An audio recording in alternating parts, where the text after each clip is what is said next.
Je suis désolé. Mais je ne veux pas être empereur. Ce n'est pas mon affaire.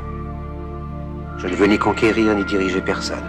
Je voudrais aider tout le monde dans la mesure du possible. Juifs, chrétiens, païens, blancs et noirs. Nous voudrions tous nous aider si nous le pouvions. Les êtres humains sont ainsi faits. Nous voulons donner le bonheur à notre prochain, pas lui donner le malheur. Nous ne voulons pas haïr ni humilier personne. Dans ce monde, chacun de nous a sa place et notre terre est bien assez riche. Elle peut nourrir tous les êtres humains. Nous pouvons tous avoir une vie belle et libre. Mais nous l'avons oublié. L'envie a empoisonné l'esprit des hommes, a barricadé le monde avec la haine, nous a fait sombrer dans la misère et les effusions de sang. Nous avons développé la vitesse pour nous enfermer en nous-mêmes. Les machines qui nous apportent l'abondance nous laissent dans l'insatisfaction. Notre savoir nous a fait devenir cyniques. Nous sommes inhumains à force d'intelligence. Nous ne ressentons pas assez et nous pensons beaucoup trop. Nous sommes trop mécanisés et nous manquons d'humanité. Nous sommes trop cultivés et nous manquons de tendresse et de gentillesse. Sans ces qualités humaines, la vie n'est plus que violence et tout est perdu. Les avions, la radio nous ont rapprochés les uns des autres. Ces inventions ne trouveront leur vrai sens que dans la bonté de l'être humain, que dans la fraternité, l'amitié et l'unité de tous les hommes. En ce moment même, ma voix atteint des millions de gens à travers le monde. Des millions d'hommes, de femmes et d'enfants désespérés, victimes d'un système qui torture les faibles et emprisonne les innocents. Je dis à tous ceux qui m'entendent, ne désespérez pas. Le malheur qui est sur nous n'est que le produit éphémère de l'avidité, de l'amertume de ceux qui ont peur des progrès qu'accomplit l'humanité. Mais la haine finira par disparaître et les dictateurs mourront. Et le pouvoir qu'ils avaient pris au peuple va retourner au peuple. Et tant que les hommes mourront, la liberté ne pourra pas périr.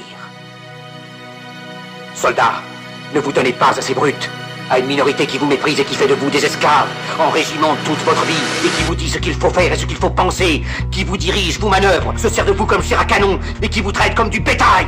Ne donnez pas votre vie à ces êtres inhumains, ces hommes machines, avec une machine à la place de la tête et une machine dans le cœur. Vous n'êtes pas des machines, vous n'êtes pas des esclaves, vous êtes des hommes.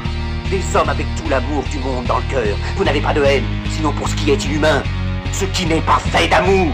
Soldats, ne vous battez pas pour l'esclavage, mais pour la liberté. Il est écrit dans l'évangile selon saint Luc, le royaume de Dieu est dans l'être humain, pas dans un seul humain, ni dans un groupe d'humains, mais dans tous les humains, en vous.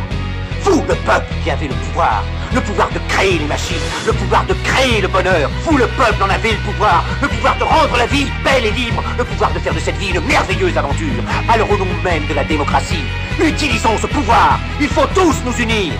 Il faut nous battre pour un monde nouveau, décent et humain, qui donnera à chacun l'occasion de travailler, qui apportera un avenir à la jeunesse et à la vieillesse la sécurité. C'est vous qui vous en prenez toutes ces choses pour que vous leur donniez le pouvoir. Ils mentaient. Ils n'ont pas tenu leurs merveilleuses promesses. Jamais ils ne le feront. Les dictateurs s'affranchissent en prenant le pouvoir, mais ils font un esclave du peuple. Alors il faut nous battre pour accomplir toutes leurs promesses.